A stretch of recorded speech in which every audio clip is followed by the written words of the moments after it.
नमस्कार, the India top देख रहे हैं। मैं हूं अखंड ज्योति। देखिए, विधानसभा सीरीज में आज बात ओबरा विधानसभा सीट की। दरअसल यह सीट मगध प्रमंडल के औरंगाबाद जिले में है।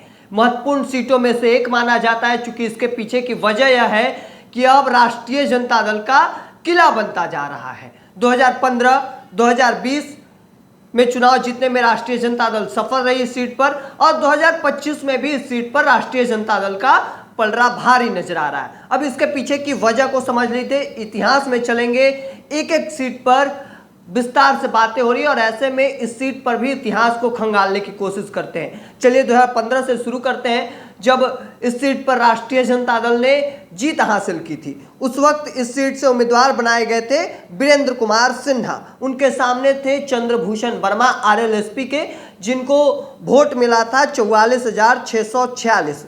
वहीं वीरेंद्र कुमार सिन्हा जो राष्ट्रीय जनता दल से टिकट पर लड़े थे, उनको 56,042 वोट मिला।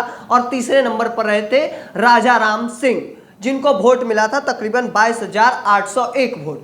इस 2015 के चुनाव जीतने में वीरेंद्र कुमार सिन्हा सफल रहे तकरीबन 11,396 वोटों से। वहीं 2020 की बात कर लेते हैं, जब ऋषि चुनाव लड़े राष्ट्रीय जनता दल के टिकट पर। ऋषि सिंह 63,662 वोट मिले।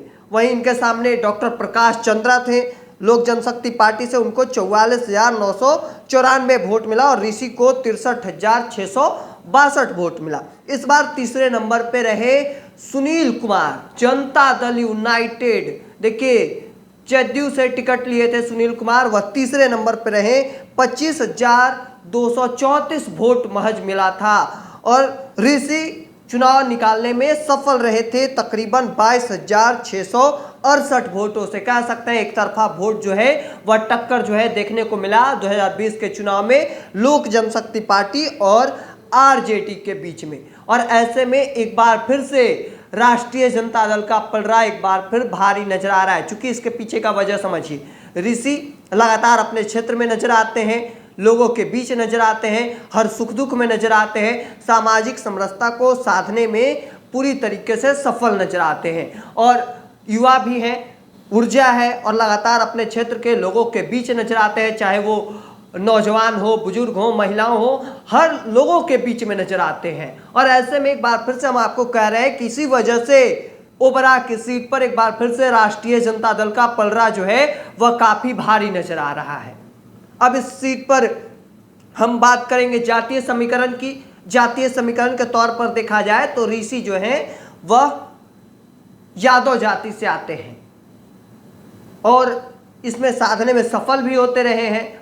और साथ ही साथ इस सीट पर बात किया जाए तो दलित समुदाय भी बड़ी संख्या में तकरीबन 22% है। और ऐसे में जो लालू प्रसाद यादव का शुरू से रहा है कि सामाजिक न्याय को साधने की बात करते रहे, तो वह इसमें साधने में सफल होते रहे हैं। और यही बड़ी वजह है कि एक बार फिर से हो सकता है कि ऋषि पर लालू प्रसाद यादव, राष्ट्रीय जनता दल, तेजस्वी यादव भरोसा जताते आपको नजर आ सकता है। क्योंकि जिस तरीके से उन्होंने अपने क्षेत्र में विकास के काम किए हैं, लोगों के सुख दुख में साथ दिखे हैं ऋषि, तो हम कह सकते हैं। हालांकि सामने भी टक्कर के उम्मीदवार बनाए हैं।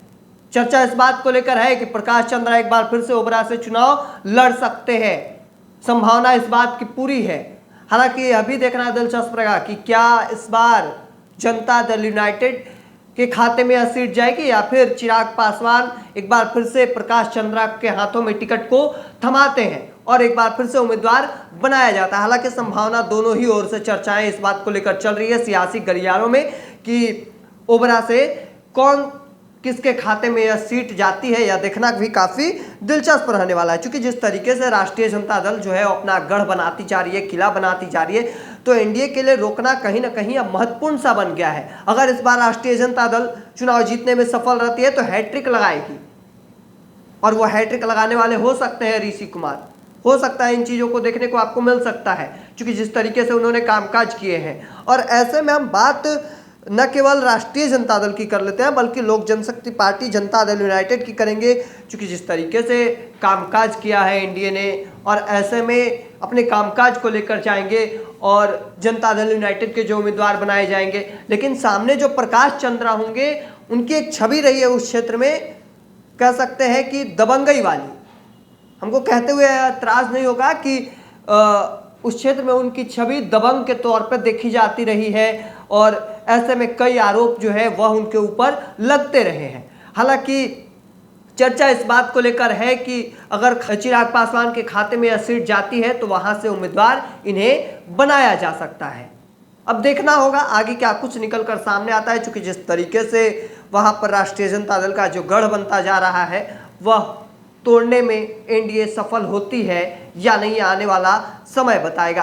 हालांकि जिस तरीके से वहां के सामाजिक समीकरण को साधने में राष्ट्रीय जनता दल लगातार सफल हो रही है, यह देखना काफी दिलचस्प रहेगा इस बार के 2025 के बिहार विधानसभा चुनाव में। तब तक के तमाम हर अपडेट को देखते रहने के लिए इंडिया टॉप देखते रहें। धन्यवाद।